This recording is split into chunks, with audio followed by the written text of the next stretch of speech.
to Sandy for pulling so many of these together here for us today, and lots to share your way. We've got Molly on the phones, and I think we got Justin in the control room today, and grateful for our team here at VCY America. Well, friends, as I mentioned, there's a lot that is taking place, and we must always remember not to take our sights off that which is most important for us today, and that is to advance the good news of the gospel. And as we take a glimpse as to world conditions, matters that are going on all around us here today, it just underscores the fact that this world truly does need Jesus. We're going to begin today. Of course, you no doubt have heard already about that impasse that's been happening with the funding of the Department of Homeland Security. And the vote that happened overnight, last night, early this morning, 2:19 a.m. local time in Washington, D.C., the Senate did pass a bill by voice vote and then adjourned for a 2-week recess for the Easter and Passover holidays, reports the Washington Times. The Senate passed a partial funding bill as they report, Republicans caved to Democrats' refusal to fund ICE and Border Patrol. And so this went over to Speaker Mike Johnson at the House of Representatives. I'll get to that in just a moment. But he, just when it came over to him, he already expressed opposition. He knew he was going to have it within his ranks. And the party spent all day in a stalemate. President Trump announced an executive order he was going to pay TSA agents. And they passed this legislation, but it excludes money for U.S. immigration and customs enforcement and much of customs and border protection. Friends, are they trying to make this country again like it was under the previous administration? FoxNews.com is reporting that House conservatives are ripping into the Senate-passed deal that ended the 42-day shutdown if it all passes through. But they cited concerns that the bill fails to fund immigration crackdown. The House Freedom Caucus said today it's going to withhold its support for this funding measure until ICE and Customs and Border Protection are given full year appropriations.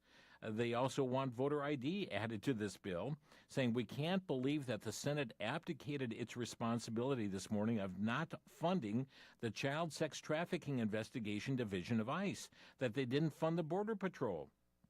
That was a statement from HFC Chairman Representative Andy Harris of Maryland. He said the only thing we're going to support is adding that funding into the bill, adding voter ID, sending it back to the Senate, make them come back and do their work. Bottom line is that deal is bad for America, he said. So we continue to see the stalemate continue on.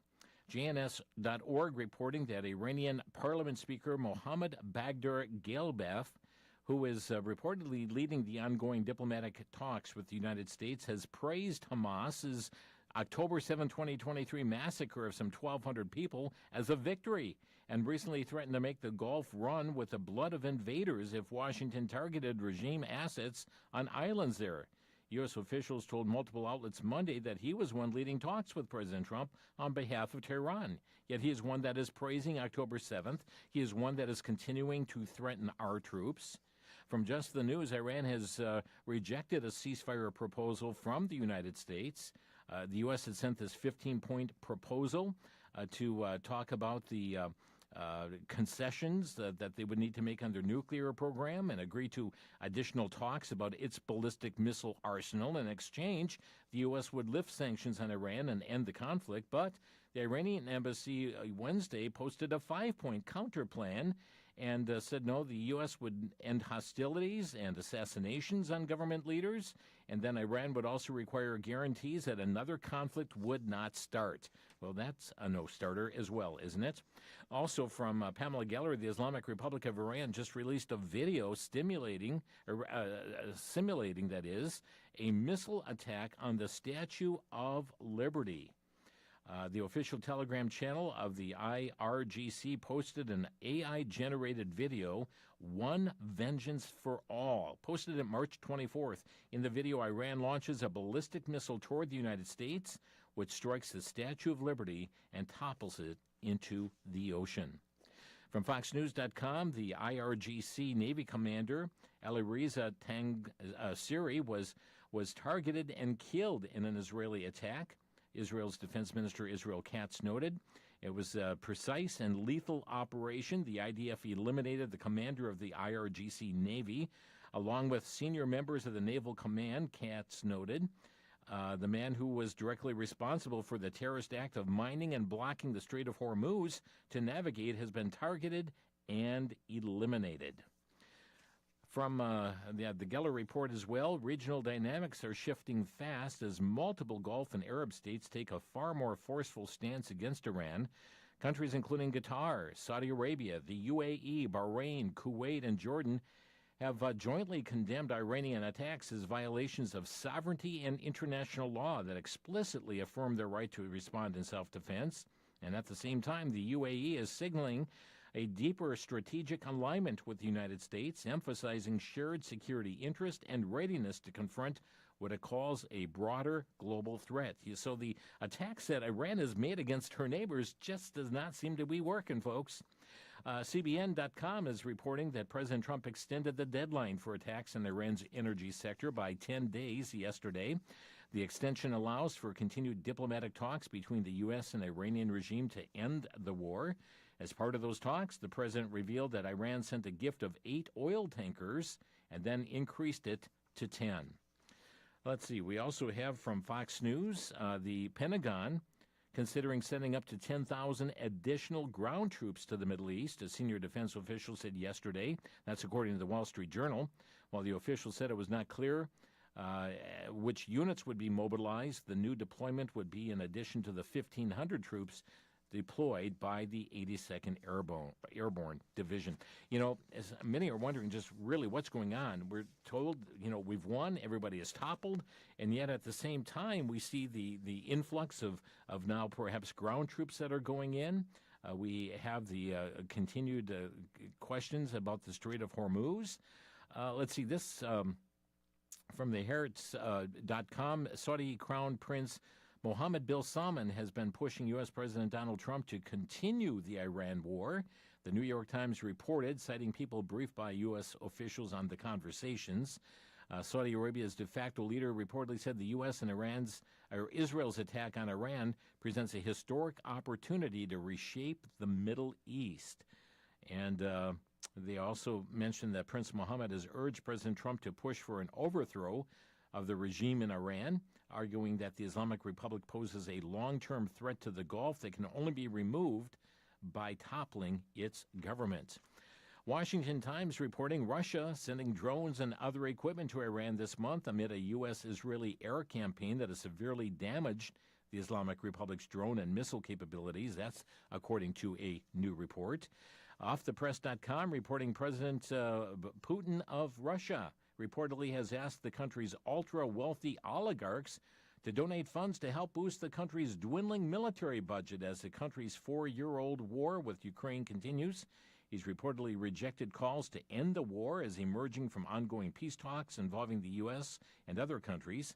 Russia said it will not discuss an end to the war until it's taken all the hotly contested Donbas region in eastern Ukraine.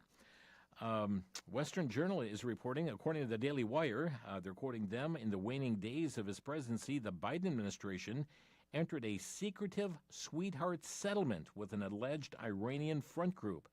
The outlet reported that the Biden's government agreed to give up to $174 million worth of Manhattan real estate that it had previously seized after the group was alleged to have links to Tehran. Citing court documents, the Daily Wire reported that the sweetheart settlement was approved January 17, 2025. That was just a few days before President Trump was inaugurated. Judge Loretta Preska agreed to seal the settlement in its entirety. Very troubling at this, it would agree to pay victims of Iranian terror who had sued the foundation, but slowly and mostly out of proceeds that come from the government agreeing to give back a portion of the building that was seized for its links to Iran. Well, it's this comes from townhall.com. I don't know if you've heard the clip of Obama's CIA director talking about Iran. It's this is the former CIA director, Brennan. We know that Operation Epic Fury was launched about a month ago.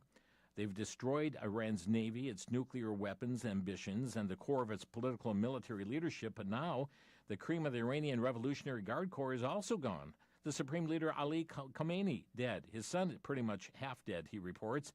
Its ballistic missile capability has been severely degraded. Its infrastructure and manufacturing base are being dismantled. The regime will collapse, but there's been a pause as talks reportedly resumed on a new deal between the U.S. and Iran. But here is the former CIA director on MS Now. Listen to what he had to say and who he trusts. Like, they are an authoritarian regime who's known to lie, but, like, I'm confused. What is going on? Help me. Calm me down. Well, I tend to believe Iran more than I do Donald Trump, because he could not acknowledge the truth even when it is, he's slapped in the face with it repeatedly. You know, the former CIA director, I tend to believe Iran more than I would Donald Trump. Isn't that amazing? This coming from the Daily Caller, shocking video from a radical anti-Iran war protest in Philadelphia showed participants explicitly supporting Islamic terror groups and calling for cheers every time an American service member comes home in a casket. Folks, this is tragic. Demonstrations and demonstrators at the Hands Off Iran protest in Philly. We got people in Philly listening right now. Carried signs condemning the war, attacking Israel, attacking President Donald Trump. Even Democratic Senator John Fetterman, one speaker in a video that went viral Thursday, explicitly praised terrorist groups Hamas and Hezbollah and advocated for a strong Iranian state to maintain their fighting capacity against Israel. Here's just one clip from the protest. Until we have done everything in our power to bring the United States to its knees, let us not lose sight of the enemy.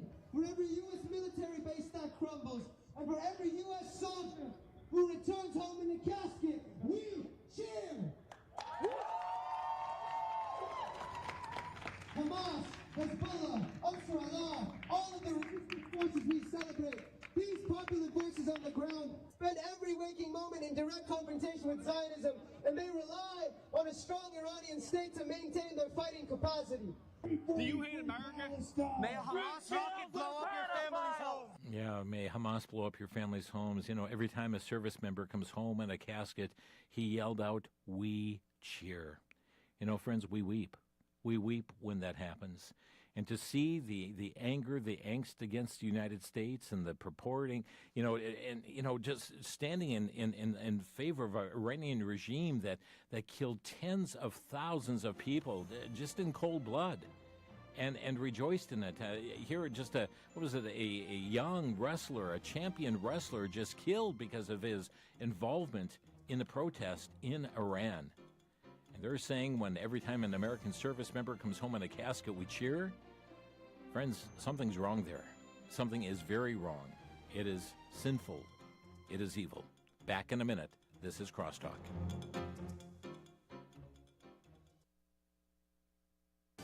Back to Genesis with Dr. John Morris, author and seminar speaker with the Institute for Creation Research.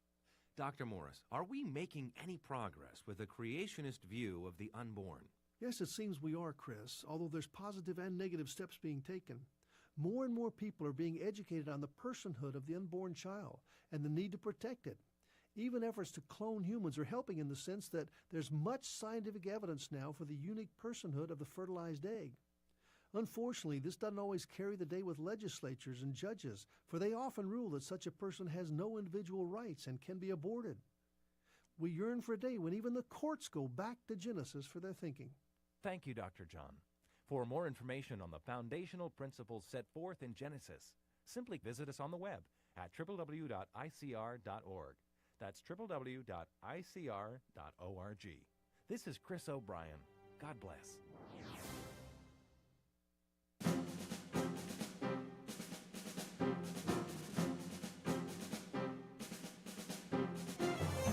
It's the News Roundup and Comment program here on VCY America. Thank you for tuning in today and really all this week here on the broadcast. We appreciate your tuning in. And friends, please get behind your local Christian radio station that provides you Crosstalk. Get behind it, support them. I know some station group out in West Virginia going to be having a share-a-thon next week. Friends, if you appreciate Crosstalk airing on these stations, make sure you get behind your local station and support it. Let's continue on here. This is a troubling story from allisraelnews.com. A Palestinian hospital doctor caught by Israeli authorities several weeks ago while attempting to smuggle dozens of rare 2,000-year-old Hebrew coins through a checkpoint in Judea. Israeli border police officers and customs inspectors seized the ancient coins dating back to the Jewish Second Temple period and the Jewish revolts against the Roman Empire, and bear the Hebrew inscriptions such as Shekel of Israel, Jerusalem the Holy, and Year 2 of the Freedom of Israel. That's according to archaeologists from the Israel Antiquities Authority. The inspector who heads the department said that authorities believe the ancient coins were stolen and intended for sale on the black market in Israel.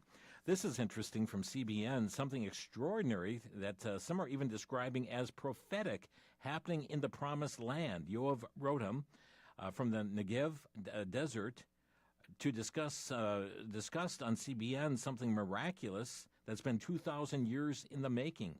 He points to the extraordinary reappearance of ancient Judean date palm trees in Israel. Through modern agriculture efforts, seeds found at the ancient site of Masada, dating back 2,000 years to the time of King Herod and the New Testament, have been successfully sprouted. And they are growing, folks. And some have pointed to the scriptures talking, I think it's from Isaiah 35, about the desert blooming. Very interesting about these biblical fruit reappearing in Israel after 2,000 years. Many continue to wonder whatever happened to Tucker Carlson. This from the Washington Times. He said he no longer views communist China as a major threat and is calling for the U.S. to share power with Beijing in a new world order and with a weakened America. Also said that the U.S. military is unable to defend Taiwan against the Chinese cross-strait assault. He had an interview with Britain's Economist magazine and said the U.S. has reached its limits of powers and is unable to defend the self-ruled island of Taiwan. And he said, I think we've reached the limits of our power. Power is not infinite. You can squander it, and we're in the process of doing that, he said amidst his harsh criticism of the military action with Israel against Iran. But calling upon the U.S. to share power with communist China? Let's see. This is going to outrage many. Washington Times, President Trump has found another thing to slap his name on, U.S. currency. Treasury Department announced yesterday that Mr. Trump's signature will soon adorn paper bills marking the first time a sitting president's name has been added. Secretary Scott Bessent said that the move is being made in honor of our country's 250th anniversary celebration this year and said that President Trump deserves the singular honor. FoxNews.com, illegal immigrants nabbed by ICE do not have to face bond hearings, a step that has become a potential legal impediment to President Trump's mass deportation agenda. That's a ruling from a second federal court Wednesday. Massive court victory against activist judges and for President Trump's law and order agenda, said Attorney General Pam Bondi. This was after the St. Louis-based 11th Circuit reversed a lower court's ruling and deemed that many captured illegal immigrants ineligible for such chances to be released. But the court has overturned that. Well, it's going to be happening again, friends, the No Kings rallies. This from Just the News. Organizers say they have planned over 3,000 so-called, I'm putting those words in, peaceful events nationwide this weekend. Protest in Minneapolis expected to be the nation's flagship event. And in Minneapolis, you're going to have, Vermont Senator Bernie Sanders there, and Jane Fonda, and Bruce Springsteen scheduled to perform at the state capitol as well in St. Paul. Western Journal reporting in 2022, defending her government and her state's political atmosphere against a wave of high-value residents threatening to decamp. New York Governor Kathy Hochul was practically giddy in her defiance. She referred to her Republican adversaries and their Confederates. Hochul had this to say, quote, just jump on a bus and head down to Florida where you belong, okay? Get out of town because you don't represent our values, end of quote. Oh, friends, people are doing that. And now she has reversed course. Not only does she want those New Yorkers that she chased off to Florida to come back to New York, she wants them to drag their friends back with them. I mean, she spoke at a political event, and she said, I need people who are high net worth to support the generous social programs that we want to have in our state, right? She said. Now, there are some patriotic millionaires who stepped up. Okay, cut me the checks if you want to be supportive, but maybe the first step should be to go down to Palm Beach and see who you can bring back home, because our tax base has been eroded. Now, whose fault is that? And earlier she told people to get out of town. You don't represent our values, leave. And so people did. And now whining for people to come back because their tax base is eroded. The IndependentSentinel.com, Hochul's affordability agenda, struggling under New York's skyrocketing energy bills. She won't allow fracking. That would make New York energy independent. But she knows that there's upcoming some deadlines coming for their climate goals that were set, and those happen to come before the election, so now she wants to delay those climate goals, move to alter and delay the implementation of New York State's landmark 2019 climate law that calls for gradually decreasing greenhouse gas emissions by certain deadlines. No, it's bad news for her state, and she knows it, and as a result wants to put this off until after the election. So I only say this, buyers beware. Beware what is lurking here and what's going on. FoxNews.com, a large team gathering in downtown Chicago descended into chaos Wednesday night, prompting a curfew enforcement order and intensifying the debate over how to stop repeat takeover in the Loop. The activity centered on State and Lake Streets, where witnesses described crowds of young people running through the area, climbing on vehicles, engaging in fights. An alderman, Brian Hopkins, there said conditions escalated quickly before officials intervened. Chicago police confirmed multiple enforcement actions led to the gathering, including 8 juvenile arrests, 24 curfew violations. These mobs are just taking over. And, friends, it just happened in a San Francisco convenience store as well. Mobs of people just coming in and ransacking the store and throwing merchandise at the one employee that was in the store as well, and then leaving. I mean, it was horrible to watch the footage of this. The Geller Report also reporting of a Muslim march that took place in all places, the state of Idaho. And friends, the mob there calling for Sharia. That is Islamic law. DailyCaller.com. Official, the book of Genesis talks about how it was where every man, just did that which did evil continuously. Just did that, and every imagination of his heart. Friends, we are seeing that happen all over this planet. Here we have from the Daily Caller. Officials charged an illegal alien from Honduras after an elderly veteran he allegedly shoved onto the New York subway tracks died. This is Barian Hernandez. A second-degree murder charge is now being faced by him, accused of attacking an 83-year-old veteran of the Air Force, Richard Williams, as well as a 30-year-old man. The attack occurred late at night. No train was entering, but he allegedly pushed him onto the tracks from behind, suffered bleeding in the brain, required surgery. They determined there was no activity in his brain afterwards, placed on life support, but ultimately succumbed to the injuries, according to the local ABC News 7 station. Daily Caller reporting the outgoing commander at large of the U.S. Border Patrol, Greg Bovino, said his only regret was that he didn't catch more illegal immigrants.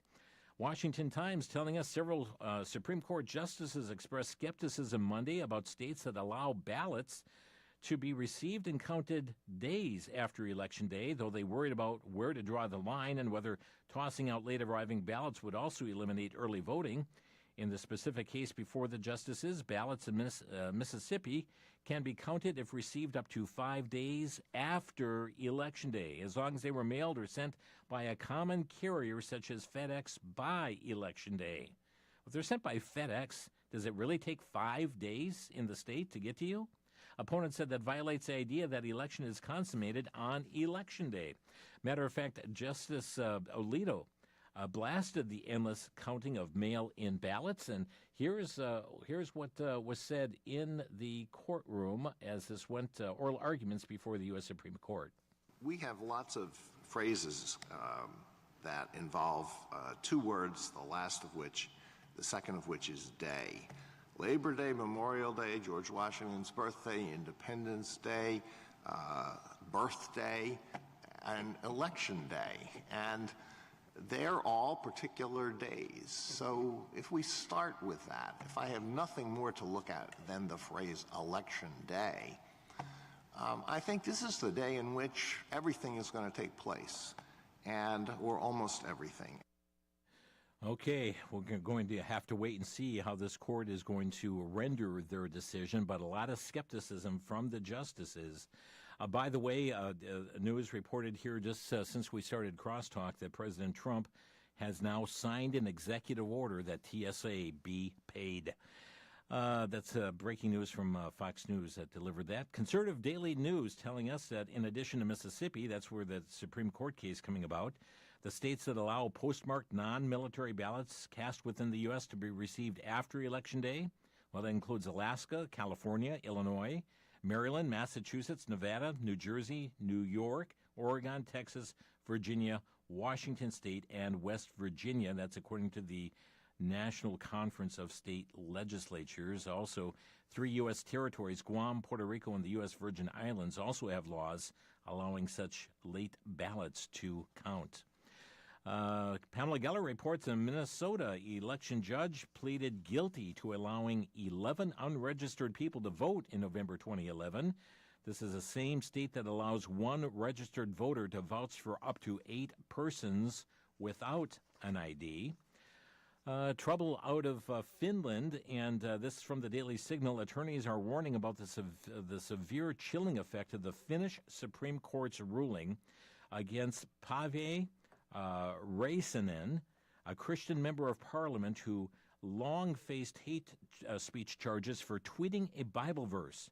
The Supreme Court upheld her acquittal for posting a Bible verse in 2019, but the 3-2 majority convicted her, along with a Lutheran bishop, of hate speech for expressing their beliefs on Christianity and sexuality in a 2004 church pamphlet.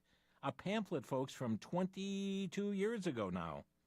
It is a right that the court has acquitted her for her 2019 Bible verse, Paul Coleman, executive director of the ADF International, said.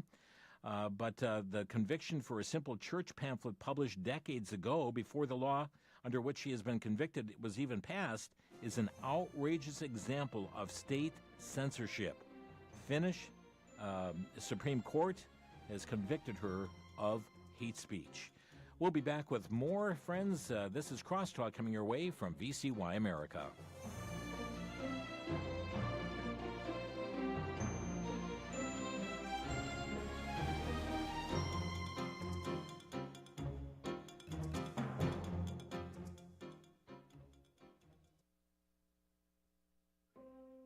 Relationships have been shattered due to lack of forgiveness, impacting marriages, family relationships, even the church.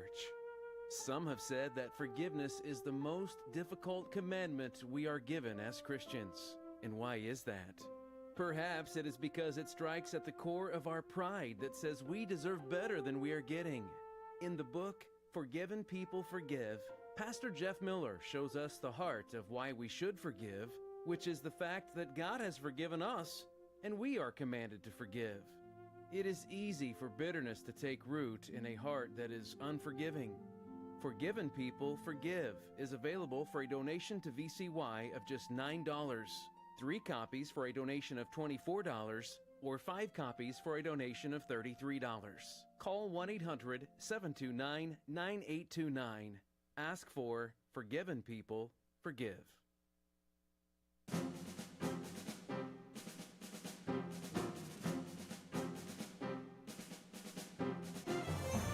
You're listening to Crosstalk on VCY America. You know, last week on Crosstalk, what a wonderful interview we had with Marilyn Boyer on that 4-book set, Profiles of Valor.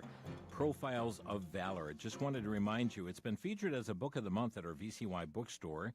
And this 4-book set, 10 true stories in each.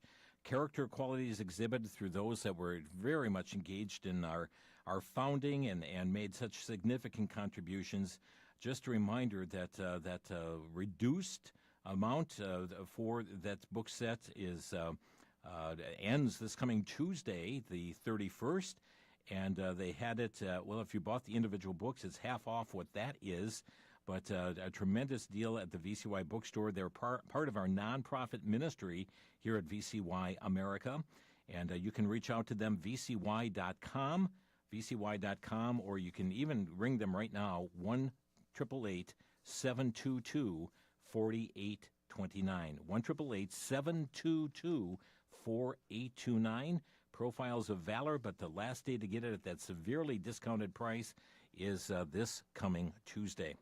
LifeSiteNews.com, the Democrat-dominated Maryland House of Delegates voted 100-35 to pass the so-called Equal Education Opportunities Bill that pro-family groups warn would give the state control over the values of public and private schools alike, including religious education institutions. HB 649 is an act concerning advancing equal education opportunities for all students in Maryland. And so, friends, that covers everything based on race, color, national origin, ethnicity, ancestry, religion, sex, pregnancy, sexual orientation, gender identity, disability, age, or marital status in education. Schools may not exclude an individual from participation on the basis of any of those specified qualities. Watch out, Christian-based schools. And here we also have Washington State. This is from the Christian Post. Attorneys representing a middle school student in Washington State say a school administrator reprimanded her for distributing gospel tracts. This was a girl in school handing them out between breaks and at lunchtime. And the principal got involved with this, or rather the vice principal. And very troubling as the principal just indicated that this is not, the vice principal says this is not something that the student was allowed to do. And so this is going into litigation with the ACLJ, who have at least sent out a demand letter at this point.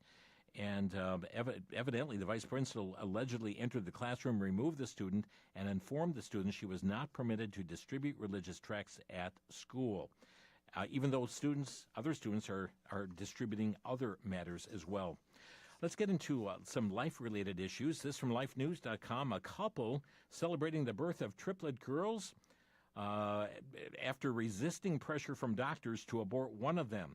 Doctors advised this couple to have selective termination, meaning to choose to end the life of at least one child, claiming their babies only had a 50% chance of survival if they didn't. But the couple refused and welcomed Ellie, Everlyn, and Ella into the world on March 28th. The mother said, I'm sorry, not March 28th, that was just here recently. The mother said that we thought if we lose one or all of them, it means that they weren't meant to survive, but they came out kicking and screaming. South Dakota became the 7th state to teach kids about fetal development. This is part of the Baby Olivia law. And so young people in South Dakota schools join with other states in learning about fetal development. LifeSiteNews.com, the California First Lady Jennifer Sable Newsom, back in the media. She had sat down for an interview here some years ago. It just resurfaced now. And they're trying to redefine pro-life. And they say pro-life is about prenatal care. It's about universal preschool. It's about universal after school, universal health care. That's what it means to be pro-life. It's not about conception. Well, they also have indicated that they're living in this evangelical conservative silo that ultimately is just pulling us back as a country to a time and place where we don't deserve to be and we're not gonna be. This is interesting. LifeNews.com this headline caught our attention. Huggies, Pampers, and Loves are funding abortion. After the Supreme Court overturned Roe v. Wade, Procter & Gamble, the company behind Pampers and Loves, expanded employee health care coverage to include travel for abortion. Meanwhile, Kimberly-Clark, the manufacturer of Huggies, has been matching employee contributions to Planned Parenthood for decades. Doesn't that sound ironic? And friends, a new report from the Guttmacher Institute. Now, this is the research arm for Planned Parenthood, and they report that more than 1.12 million babies were killed in abortions in 2025. That's more than 3,000 unborn children losing their lives every single day. That's just over 2 children every single minute. Also from LifeSiteNews.com, the number of abortions committed out of Massachusetts doubled in 2024 thanks to the spread of the abortion pill. And a couple of Planned Parenthood shutting down in Indianapolis. That is good news as well. The abortionist Kermit Gosnell died in prison after killing thousands of babies. He was put in prison during late-term abortions. He had what was called the House of Horrors. Said that he even kept babies' feet as trophies. I think it was like in formaldehyde, something of that nature, and just was really gross and despicable. But he passed away this week. I do want to cover a story that's very interesting as well. This is a left-wing library director in Tennessee. I'm looking at LifeSiteNews.com. There's many articles have been written on this, but this one I've chosen, or Sandy has chosen here for a day, is refusing to comply. This library director refusing to comply with their local library board's directive to relocate more than 190 books away from children, for which LGBT activists are hailing her as a hero.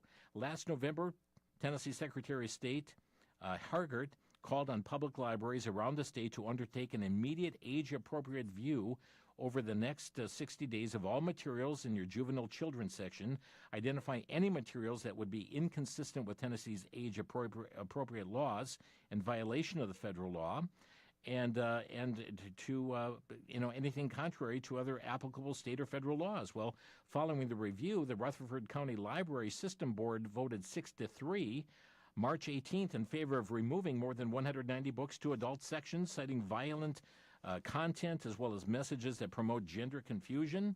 However, the Rutherford County Library System Director Luann James declared in a letter the same day she would not comply with the board's decision. Now, as a result, friends, the library board is coming together this coming Monday. The Rutherford County Library System is meeting this coming March 30th in a special meeting which it's going to decide whether to suspend, fire, or otherwise penalize the librarian over this issue. It's 5 p.m. at the Rutherford County Courthouse.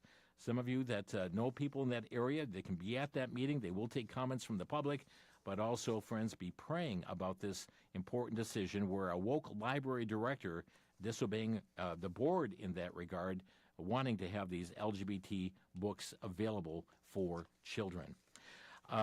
Man, I've got so many stories here I would love to get to you yet, but there is a clip I want to play for you of the Secretary of War, Pete Hegseth. He has been doing reform within the chaplain corps, and I think it's important that you hear this message because he is saying things that is just not getting out in the news, and you need to know what's going on. He's been advancing, giving the chaplains the ability to minister again to the people that are in their, that they're responsible for. And here's an address, or rather a statement that Pete Hegseth made just recently. As I reported to you in December, in previous administrations, our chaplain corps was infected by political correctness and secular humanism. The core functions of the chaplain corps were changed and watered down until they were viewed by many as nothing more than therapists. Faith and virtue were traded for self-help and self-care. We started correcting that drift then, and today we're going further. The crucible of combat tests more than the body. It tests conviction, character, and spirit. The military's chaplain corps serves as the spiritual and moral backbone of our nation's armed forces. Chaplains help forge spiritual readiness across the force. And that matters because in combat, in crisis, and in loss, a warfighter needs more than a coping mechanism. They need truth, big T truth. They need conviction. They need a shepherd. And as I've said before, spiritual health is equally important to a service member's physical and emotional health. This update is part of our efforts to return the Chaplain Corps to its core mission of serving the spiritual needs of our warfighters, 82% of whom identify as being religious. Today, I want to update you on 2 reforms we are undertaking to further make sure we're making the Chaplain Corps great again. In December, I told you that we were going to revamp the military's current faith and belief coding system, renaming it the Religious Affiliation Codes. The previous system had ballooned to well over 200 faith codes, 200. It was impractical and unusable, and many codes were never used at all. An overwhelming majority of the military population used only 6 of the codes. Our internal review committee recommended that going forward, the department use 31 religious affiliation codes. This brings the codes in line with its original purpose, giving chaplains clear, usable information so they can minister to service members in a way that aligns with that service member's faith background and religious practice. The second reform I want to tell you about today concerns chaplain rank insignia. The memo I will sign today directs chaplains, all of whom are officers, to replace the rank insignia on their uniforms with their religious insignia. Their rank will not be shown. This speaks to the difficult balance of the duality of a military chaplain. A chaplain is first and foremost a chaplain, and an officer second.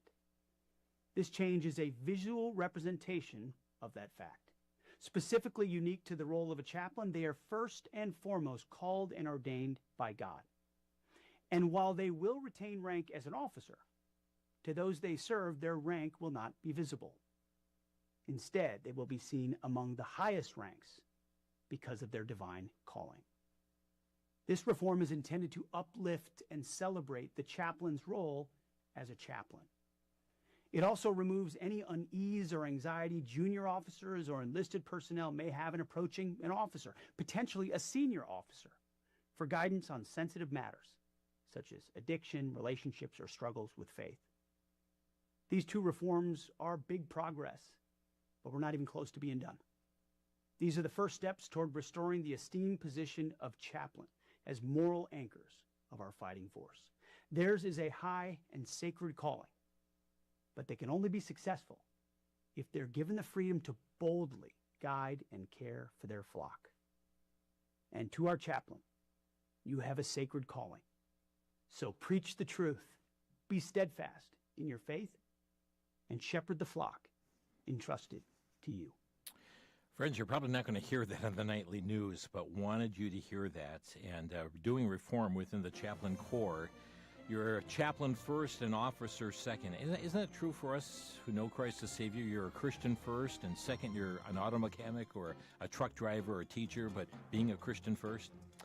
Well, let's open some phone lines here today on Crosstalk. If you want to comment on these or other current event stories, the number 800-733-9829, 800-733-9829. We'll be right back.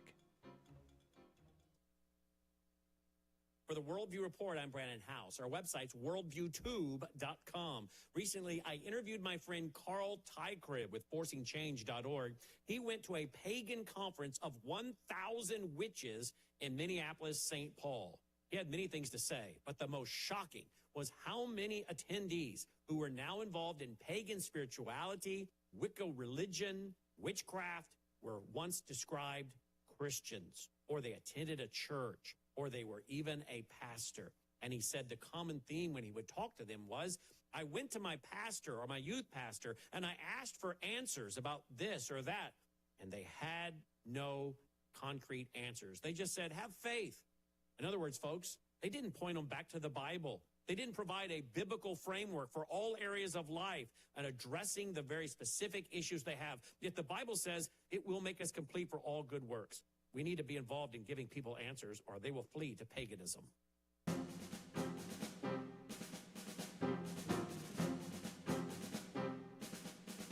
It's a news roundup and comment program here on VCY America. By the way, Christian Post reporting that Dallas, Texas, crews began removing rainbow-painted crosswalks in Dallas Monday of this week, part of a statewide mandate to eliminate decorative pavement markings deemed a violation of traffic safety standards. Also coming out here this week, this from LifeSiteNews.com, gender-confused males will now no longer be eligible to compete in women's Olympic events, according to an announcement by the International Olympic Committee yesterday. That policy will go into effect with the 2028 Summer Games that will be held in Los Angeles. And from the Christian Post as well, an agency of the United Methodist Church has expressed support for federal legislation that would eliminate a ban on cosmetic sex change surgeries for trans-identified minors. Bishop Julius Trimble, General Secretary of the United Methodist Church's General Board of Church and Society, published an article Monday denouncing discrimination against trans-identified people. That division of the United Methodist Church. Our number to Crosstalk, 800-733-9829. Let's go to Chris calling from Hayward, Wisconsin. Chris, you're on the air. Hey, Jim. Thanks for taking my call. I just wanted to quickly comment on that story you mentioned about the guy who pushed the elderly man onto the tracks.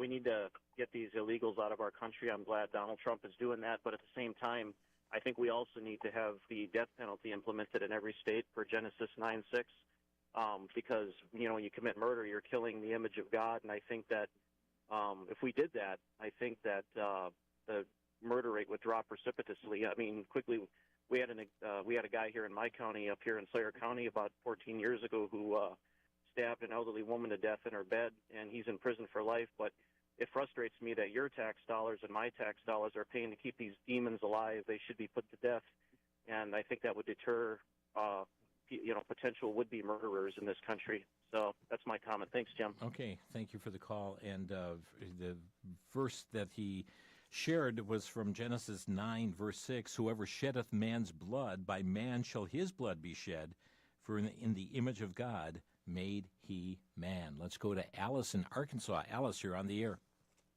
Oh, thank you so much for taking my call.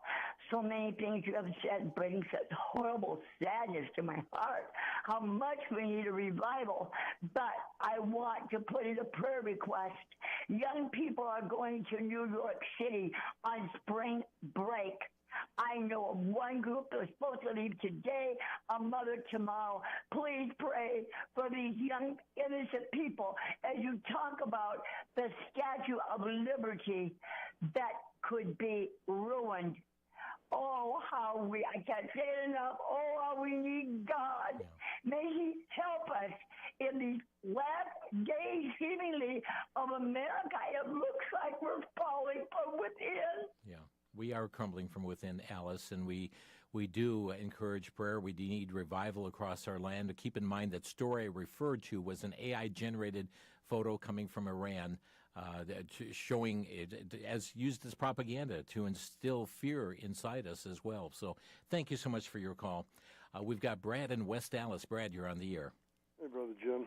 I heard what Pete Higgs has said, and my question now is, what can you be and still be a chaplain? Can you be a Muslim and still be a chaplain? Because I was talking with my wife, and she said that she heard over the air that there is this woman in the military somewhere, and she has said clearly that she's not going to obey orders to attack or kill or shoot Muslims. We don't need that, and we don't need chaplains who don't represent Christ Jesus. Thank you, Brad. And I know he mentioned, a couple hundred categories reduced now to 20s or 30s, and I don't have a listing of what those groups are, but you raised a valid point, and I did see that video of, and it looked like it was somebody who posted it themselves about, will I obey a lawful, I disobey an order coming to me to go after Muslims, and she just puts her thumb up to the camera like, yeah, I will disobey that lawful order. Oh, that's interesting. Yeah. another one, and this is a lawful order. Remember, people were up in the air about that other guy that said that, you don't have to obey illegal orders. Right. That was bad enough. Yeah. Now it's legal orders. Yeah. Thanks, Where Brad. are we going? Yeah, that's a good question. Where are we going? Thanks for the call. Thank you. Sam is next. Hi, Sam. You're on the air. Yeah, good afternoon, Jim. It seems like we're in a Teutonic tug of war between paganism and Judeo-Christian values. And see, the people that are proponents of abortion, anti-ICE, just the countenance on their faces and screaming at the cameras, it's just very unsettling. But keep on just preaching the good news. There's always a good hope. Yeah, there is, Sam. And thank you so much for reminding us of that. And friends, that hope is found in Jesus. We see so much that is taking place, as I mentioned at the very outset of the program today, here across this country and around the world. And the most basic need is not a new law in Congress. It's not to fund this or to fund that, and it's certainly not to see matters settled between countries. The basic need is for people to need Jesus. They need the Savior, and He has come to this earth. Certainly born as a babe, but came as the Father sent His Son to be the Savior of the world. Next Friday on Crosstalk, we're going to have a very special program here, His Story, Our Redemption, as we remember the death, the burial, the resurrection of Jesus Christ. And it's going to include scripture reading from the Gospel of John by Brett Canterbury. It's going to include music from the Life Action Singers. And Dalton Windsor has put together just a wonderful presentation next Friday here on Crosstalk that we trust you'll be able to tune in and listen for it. But indeed, friends, the hope of the world is Jesus, and we need to point people to Him. He is the only way, the truth, and the life. We want to thank you for tuning in to Crosstalk today and all this week here on the VCY America Network. And take time, as I mentioned, contact your local station. Let them know how much you appreciate the program, being kept informed on issues that many people tell us we just don't hear them anyplace else. But, friends, we thank you for your prayers and support that make this ministry possible. By the way, it is Friday today. The Lord's Day is coming. And trust you'll be in a Bible-believing, Bible-teaching local church. Thanks for listening.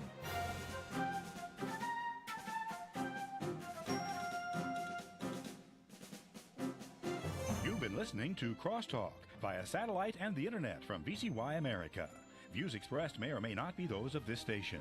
For a CD of today's program, send a donation of $6 or more to VCY Tape Ministry, 3434 West Kilbourne Avenue, Milwaukee, Wisconsin, 53208.